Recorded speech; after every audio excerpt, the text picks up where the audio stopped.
Okay. And then from there, I got the resilience card, the Nine of Wands. So it's telling us, like, we need to stop being resilient. And then that's not saying, like, give up on yourself, give up on the world, but give up on believing on people that show you who they are. You know? Give up on allowing people, not only in your life, that want to cause you harm, but stop letting people lead you and be in those positions of power that are only interested in themselves. You know, they say that the people that want power are exactly the ones that shouldn't get it, and that's for a reason.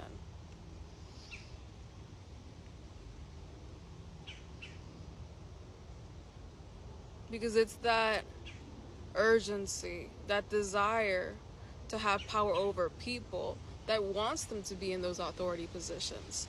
So it's almost like we have to release and surrender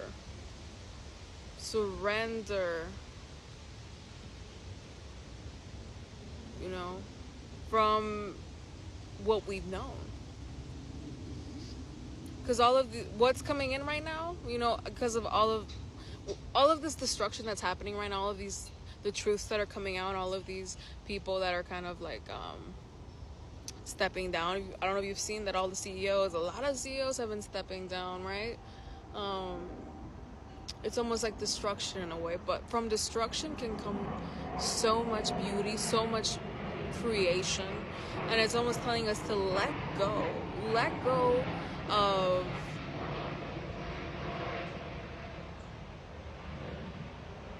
because I'm seeing this as gold, right? And I saw this almost like as the crescent moon, and this is like dark. It's almost like the gift is in surrendering to the forces beyond us.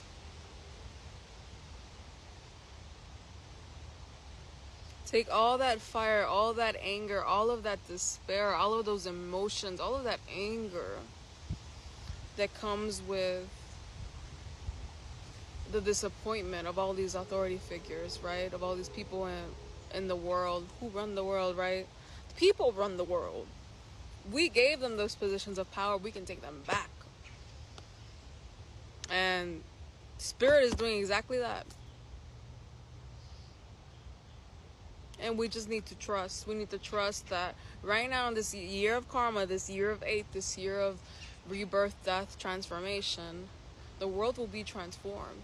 And the people that need to lose their positions will lose their positions. And we need to give up on being resilient. I feel like as people in this world, it's always like, oh yeah, change comes slow, you know, like what can you do, change comes slow. But that's like, aren't you tired? You know, aren't you tired of just waiting and waiting and waiting? Because I feel like a big part of resilience is, you know, you go through hardships, you go through very hard things, and you always come back, you always get up, right? So I'm not telling you to not be resilient, I'm just telling you to demand more from the world. Demand more for yourself. Demand more from people, and from people in positions of power. You know, this is the time. This is the time to no longer swallow your truth. Swallow your anger. Swallow your despair. It's now time to use those emotions. Use them as fuel. Transmute them into strength and into intuition, into mental clarity. Transmute them into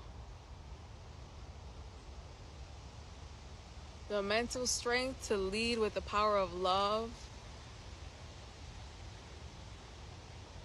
and for this world, you know, for each other.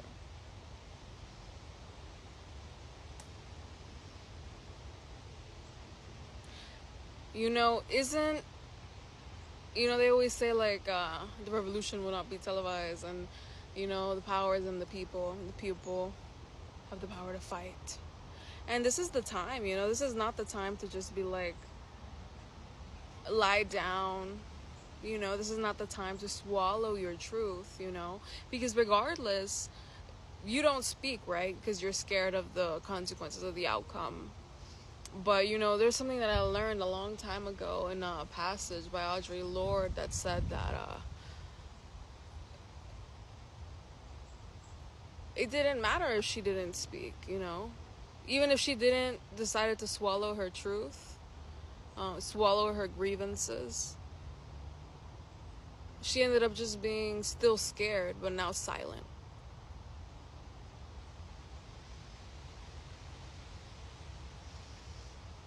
And Audre Lorde, she wrote that at a time after, where she was still going through, I believe she had cancer. So at that point, she was almost like, what am I scared of? Because either way, she was still being grinded into dust. She was still being destroyed. She had already been destroyed. And now she was destroying herself by keeping herself silent, by swallowing her truth, by letting fear stop her. So this one is almost telling you, like, take your arms, whatever that is, whatever gives you strength, whatever makes you feel courageous, whatever emboldens you, empowers you, take hold of that. Take hold of yourself. Because right now, all of that fire, it needs to be used, but for freedom for all, for a world that's more humane, a world that is more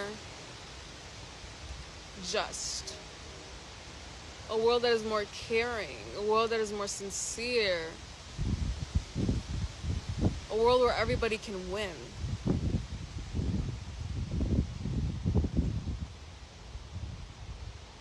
We're not meant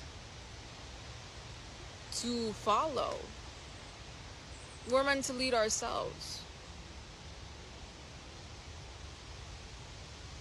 And we're not meant to be so resilient that we give up our power.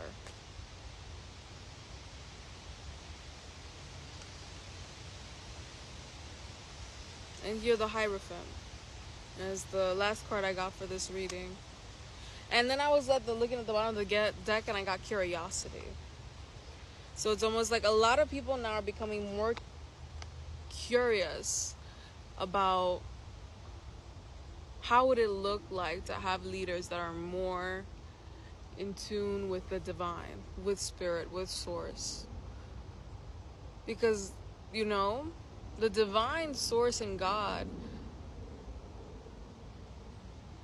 is everywhere, sees everything. It only wants balance and harmony for this world. They want growth. And I'm not talking about, like, you know, because even in history, you know, religion has been used as something to hide behind, you know, something, again, to just abuse power. And that's not what I'm talking about. I'm talking about returning to yourself, returning to your own connection to God, to spirit.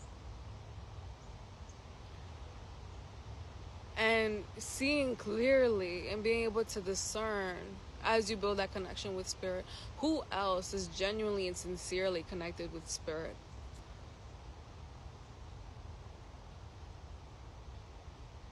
Because I'm telling you, you can see that. Maybe that's just me, but I see people very clearly. And I can see even what people tried to hide. And this is kind of calling us to build that spirit, that discernment, you know, that ability to distinguish, you know, because this is supposed to be like, okay, now people are becoming more curious about what do leaders look like, leaders that are more humane, leaders that are more connected to spirit, to God, to divinity, to truth, to love, to authenticity, to justice, to divinity. And people are becoming more and more curious because they've lost hope on all of these people that try to act like, you know, like they're God, but really they don't respect the divine. They don't have that connection. It's all been a show. It's all been a sham. So this is just the call to be your own leader. Build that discernment, and that there are leaders coming. Whether you decide to lead yourself or not, we're moving more toward spirit, more toward God. step in.